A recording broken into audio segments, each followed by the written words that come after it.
All right. Good evening, everybody. It's Crypto Talk time. Bitcoin Brandon here from Los Angeles.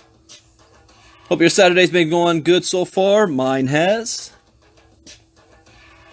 Let's see, who do we have? Elizabeth, Rodriguez, Devin, Michael Lomax, Christina, Jeff Leinenberger, Kathy Keene, Mafus, Stevie Hicks, Anthony Pinkston,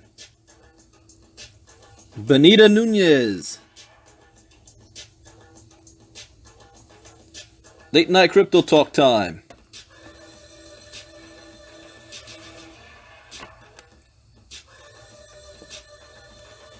Now, as a disclaimer, I'm not a licensed financial advisor to be dispensing financial advice. I read the news, give my opinion, share suggestions, and it is up to you to make an informed, intelligent decision on which direction you want to move in. Now, there's 4 rules I live by in the crypto space. Rule number 1, education is everything. Rule number 2, never invest money you cannot afford to lose. Very important. Rule number 3, always get your money back as fast as possible. Return on investment. As fast as possible. And rule number 4, what are your goals? Where do you see yourself in 3 months, 6 months, or a year from now? What are you willing to do to make it happen? What vehicle are you going to use? Once you have that figured out, stay focused. Do not get distracted. There's so many different things out there that you can be getting involved in that are great opportunities.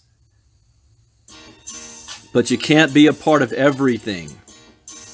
You have limited resources, so keep that in mind. All right, we're going to cover a couple of Bitcoin news tonight before I take my son out to dinner. So we won't be long at all. This one I find very interesting, very bold. EOS user posts private key online, dares critics to steal funds. You're that bold, huh? They are daring critics to steal your funds.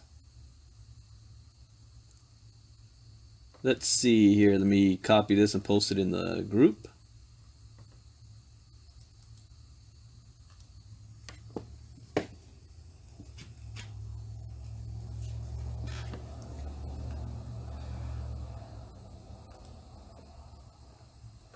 It's a truth universally acknowledged that one should never expose their private keys to another individual or an untrusted piece of software. However, that one EOS backer is putting that worldview to the test. You guys brave enough to do that?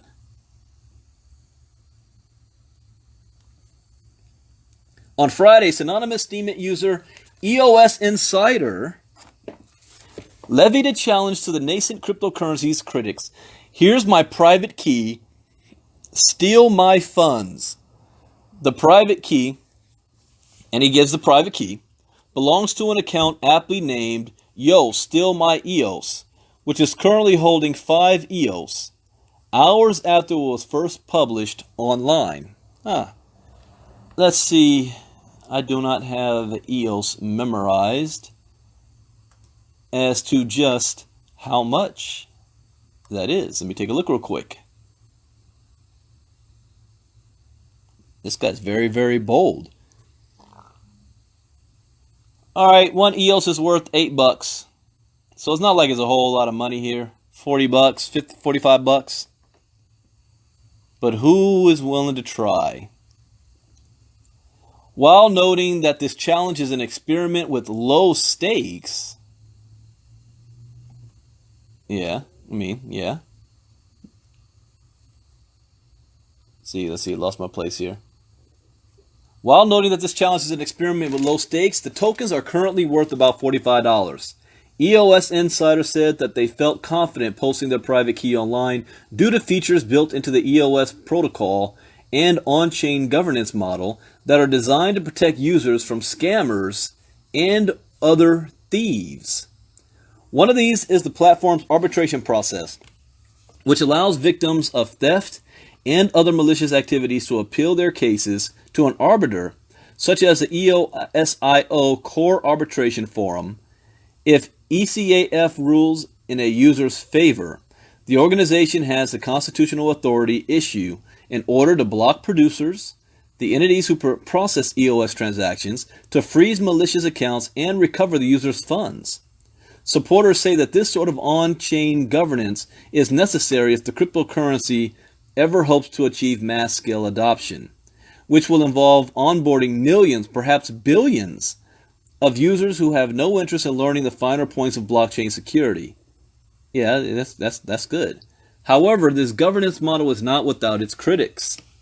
As CCN reported, block producers ignited a firestorm in cryptocurrency circles when just days after the launch of the EOS network, they froze 7 accounts that allegedly contained funds acquired through phishing scams.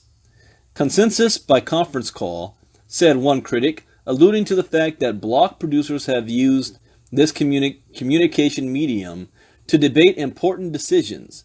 Civil asset forfeiture meets blockchain, said another. The action is even more controversial given that it was arguably enacted in violation of the EOS Constitution, since ECAF did not issue an order to freeze the accounts until 2 days after the block producers had already done so. Nevertheless, the controversy which this action engendered did not serve as a deterrent, and block producers froze another 27 accounts on Friday in response to an ECAF order, which gave no justification other than a statement that the logic and reasoning for this order will be posted at a later date. Well, I don't like that, but I am intrigued that they have the technology to do something like this. And EOS is currently number 5 in the top 100 market cap, number 5. And of course, the market seems to have still a little in the red, but flatlined right now at $6,100 per Bitcoin. We'll see how this goes. I fully expected around this time or going into July that we might start see a turnaround. But we're in uncharted territories, so I cannot accurately forecast this. Don't know how long it will stay at this level. But then again, I'm a long term anyway, so it's not bothering me. All right, next article up. Bitcoin Cash Football, multiplayer World Cup app powered by Bitcoin.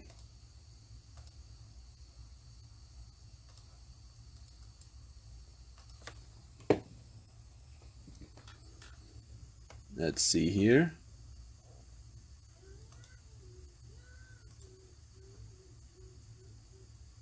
This week, in as the world watches the 2018 FIFA World Cup, a new online game called Bitcoin Cash Football has been launched, where users can play as managers or players within a season of matches. Players earn fractions of Bitcoin Cash by playing the game, but Bitcoin Cash Football is also having a World Cup tournament where teams can play for jackpots of Bitcoin Cash. Right now, until the final match on July 15, 2018, the FIFA World Cup is taking place in Russia, and the whole world is watching. During this time, a team of developers called Mob2 released a new app on Google Play called Bitcoin Cash Football. The game is multiplayer, where you can play real players all across the world. Moreover, the game is infused with the decentralized cryptocurrency BCH throughout the season. Bitcoin Cash is the official in-game currency for the football app, and players can buy, sell star athletes, upgrade stadium facilities, training grounds, and a team system, all by using BCH. Just like any other games with specialty upgrades, the modifications continue to make improvements to players and stadiums, for more competitive gameplay. In addition to this, there will be BCH prices that allow clubs to compete against each other during the week ending cup competitions and leagues. When they are tired of it, they can withdraw their Bitcoin Cash into their outside wallet, explains Mob2. This means free players can play the game and earn Bitcoin Cash, grooming, selling players, winning cups or leagues if they are willing to put in the effort. This is cool. I said it a couple of weeks ago that I really believe sooner or later fantasy football and fantasy basketball is going to get in on the crypto. Sooner or later, especially gambling, period. It's going to get in on the whole crypto thing. All right, here's another article here. The rich. Only a third of the richest informed on Bitcoin. That's more than the U.S. population, at least. The richest, there's 36 million millionaires around the world. So a third of them are informed on Bitcoin. Only 8% of Americans own any crypto. And only 0.5% even understand it. So the rich are a little bit ahead on this. So let's see what they're doing. Despite seeing their investment return above 20% in 2017, for 2 consecutive years, the richest people in the world say they are not fully satisfied with their asset managers and want to learn more about crypto. The collective wealth of the world's millionaires went up to $70 trillion for the first time. And they will have amassed $100 trillion by 2025. That's just sick. A survey released earlier this week revealed there's enough money out there for every person on this planet to be living well. The Capgemini World Wealth Report 2018 found that rich people are increasingly interested in cryptocurrencies, but only about half of them are happy with their asset wealth managers, Reuters reported. Only a third of these millionaires said they got information about cryptocurrencies from their asset managers. I see opportunity right there. Is that right, Kathy? BizStars.com. Gaming platform accepts BTC or BCC. Bitcoin Cash? Make sure you say BCH, not BCC. 29% of these high net wealth individuals, defined by the Capgemini investigation, reportedly expressed a high interest in buying or holding cryptocurrencies. And 27% said they were just overall interested in the topic. Although the general public is still skeptical about cryptocurrencies like Bitcoin, an increasing amount of people express a wish to understand it better. I am surprised how many of my younger friends are now involved with cryptocurrencies. I wanted to buy some myself, but I don't understand it well enough to make major investments. A businesswoman in Tokyo said, and Sally Young, 34, who already made millions in real estate investments in the U.S., 34 years old, and in the Philippines, says she is reluctant to invest in crypto at the moment because she doesn't know enough about them. When I invest my money, I need to know exactly what I'm investing in, she said. With Bitcoin, it seems way too difficult to understand how the system really works, and the stories I hear just sound too good to be true, she explained. She needs cryptogenics. Because I was saying the same thing when I first came into this space. The Bank of International Settlements, which is coordinating agency for the world's central banks, is by definition conservative. In its 2018 annual report released on June 17th, the agency said that Bitcoin and other cryptocurrencies are a poor substitute for dollars, euros, and other central bank-backed currencies because they don't scale with growing demand, require excessive amounts of energy, and fluctuate greatly in value. In a recent analysis, the BIS also said that digital coins come up short on all 3 measures of usefulness as currency.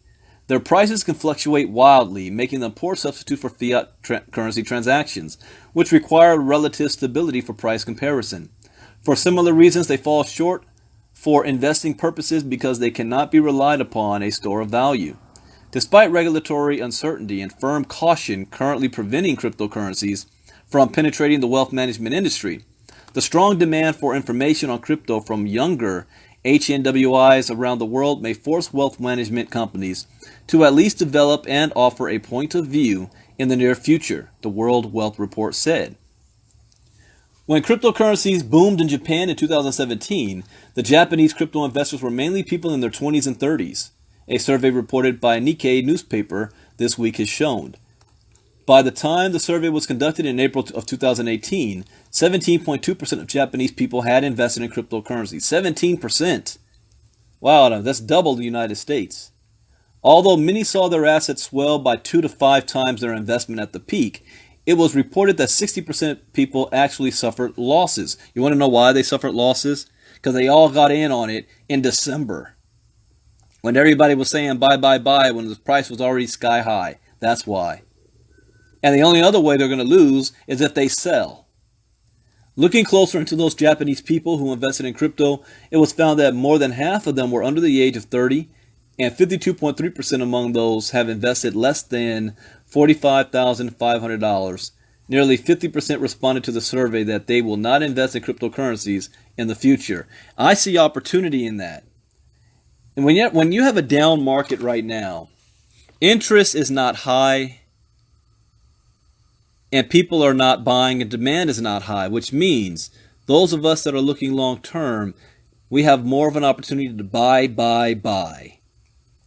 in a depressed market. When things start moving the other direction and everybody wants to run into the space, things start to pick up. Those is like that old cartoon, The Ant and the Grasshopper.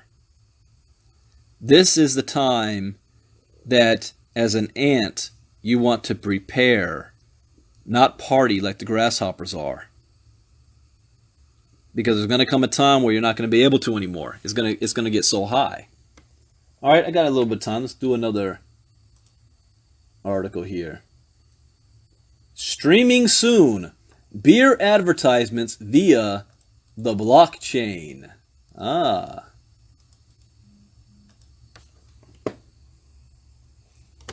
Beer advertisements via the blockchain. Kip, the leading mobile marketing and monetization platform, and Anheuser-Busch InBev, the world's largest brewer and brand builder, successfully launched the first ever blockchain mobile ad campaign.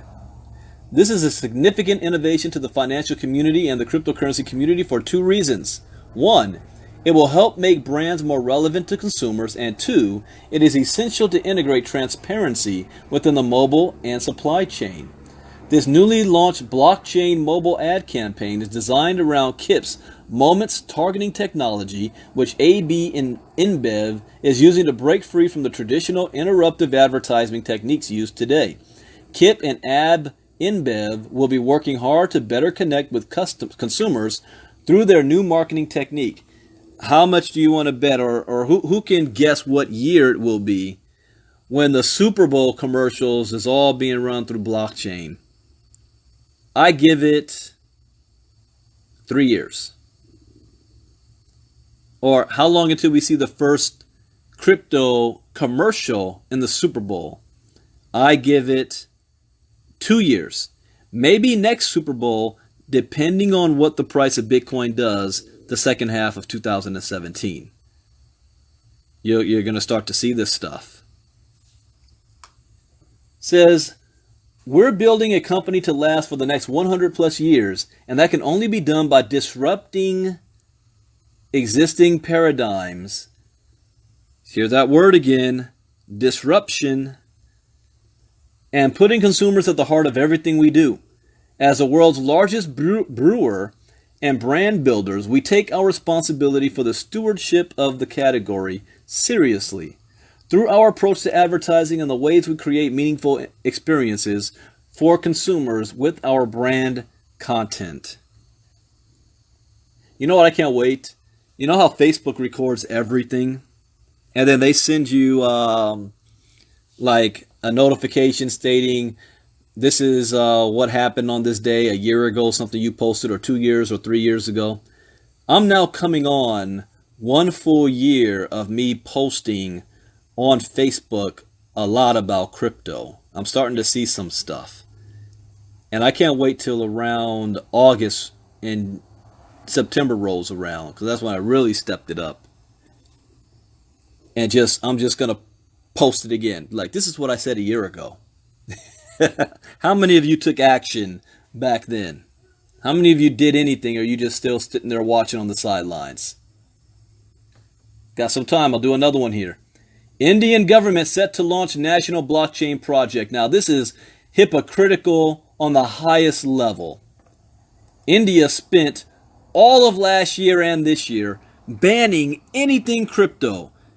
Banning all the exchanges, banning banks. You can't even buy Bitcoin in India. That's what a government does when they don't control something and they don't want you to have access to it. And then they turn around and co-opt the technology and try to create their own. If you don't like it so much, why are you making one your own? So Indian government set to launch national blockchain project. 9 months after inception, the Indian government is set to launch a blockchain project to be known as India Chain. This will operate as a platform primarily aimed at reducing fraud, speeding up the enforcement of contracts, increasing the transparency of transactions, and boosting the agricultural economy of the country. The blockchain network is the brainchild of NITI Aayog, the Government of India think tank, and will complement the existing project India Stack, a unified software platform which aims to bring the Indian population into the digital age. The blockchain will have a far-reaching impact in Indian society. Is this not having a major disruption, change a way of life of 1 billion people? So it says it's going to have impact Indian society, according to NITI, who see it playing a role in regulating land records to remove duplication, distributing electricity, and helping achieve trustless KYC regulations for banking. Farming subsidies are also set to change, which plans to use the blockchain network to alter the way that subsidies are distributed and regulate the production of organic food crops. Reports state that the government is testing the feasibility of a blockchain system for the following uses. Check this out. Land records, supply chain management, identity management, benefit distribution, educational certificates, power distribution, cross-border finance.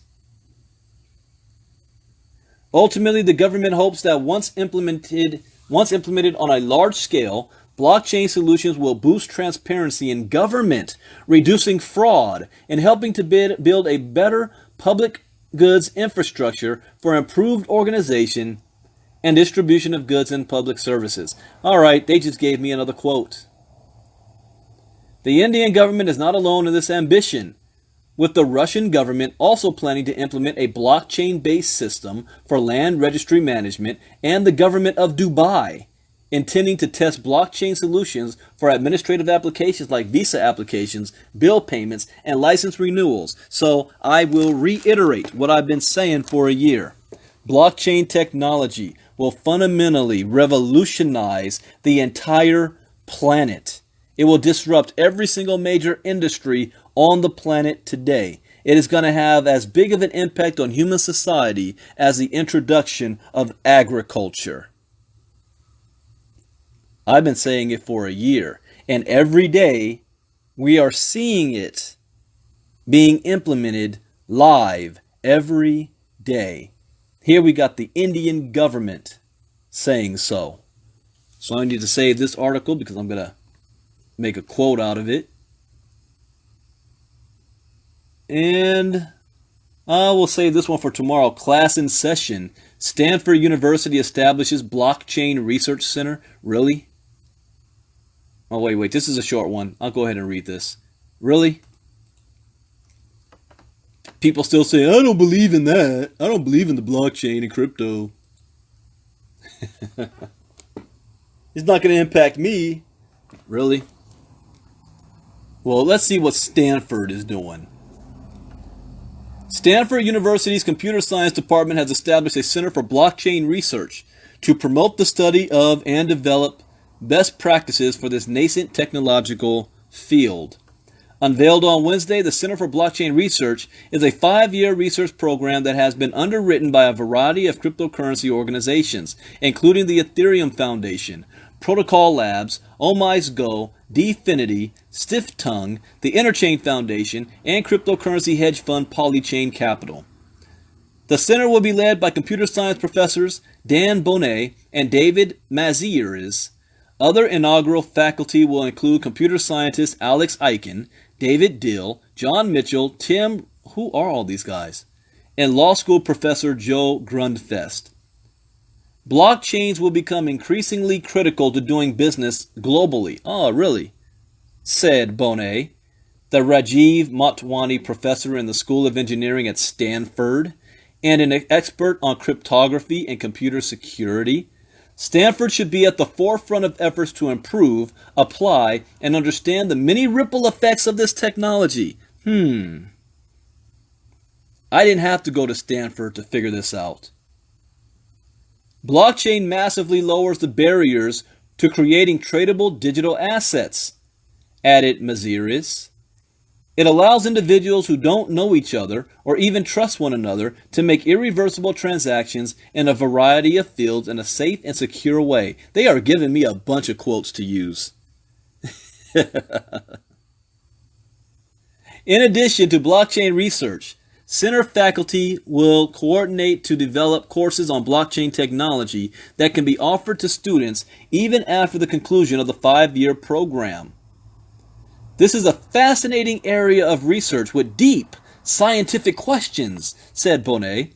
Once you get into the details, you quickly realize that this area will generate many PhD theses across all of computer science and beyond. Wow. Go ahead and give me my PhD right now. As CCN reported, the San Francisco-based cryptocurrency startup Ripple has committed to donating $50 million to support blockchain education at 17 universities. Hey, Ripple, go ahead and give a donation to Cryptogenics. We got you. Bitcoin boot camps in a city coming near you. Last month, EOS creator Block.one donated $3 million to Virginia Tech's College of Engineering to promote blockchain research. Block.one CTO Dan Larimer, a Virginia Tech alumnus, will advise the department on curriculum development and will also teach some live classroom sessions. It is happening right before our eyes. I am so excited to be alive and engaged at this time. Not just living through it and watching it and witnessing it, but to watch this. A new article just popped up. Bitcoin-funded Silk Road performance earns a residency at Trafalgar Studios. That might be something for tomorrow. But it's dinner time. Time for me to go. So I hope you learned something new. Tomorrow morning, I will not be doing crypto talk because I will be going to a special breakfast and screening of Jurassic Park with my father and my oldest son. But tomorrow night, I've got Cardano co-founder. Wall Street will bring tens of trillions of dollars to crypto. That's what Cardano co-founder says. Another one here. John McAfee just survived an assassination attempt. Really?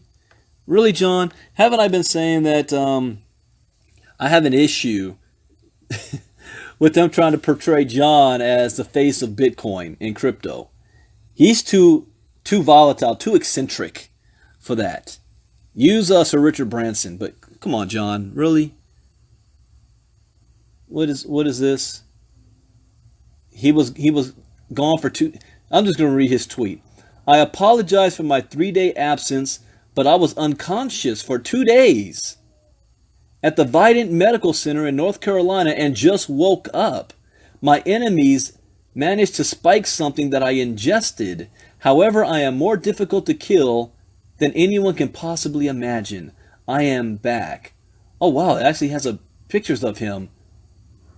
It says, and for those who did this, you will soon understand the true meaning of wrath. I know exactly who you are. You had better be gone. John, are you sure it just wasn't one of your, I don't want to assume, but coke-filled, binges? Who knows with John? He's had a history of that in the past. But him being in the hospital is real.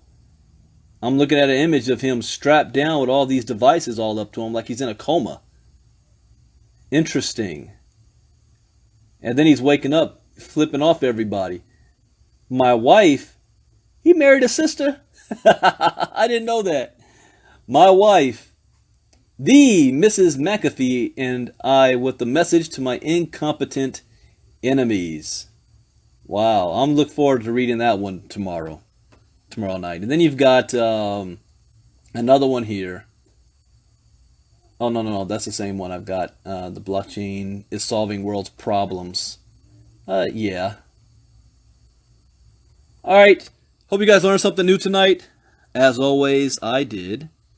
And I will be back tomorrow night for another late night crypto talk, although it'll probably be at 8 p.m. Eastern because I got to do our team call at 9 p.m.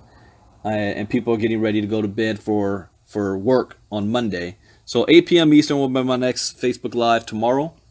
You guys enjoy the rest of your weekend. Bitcoin Brandon out. God bless. Bye-bye. Crypto Gen X.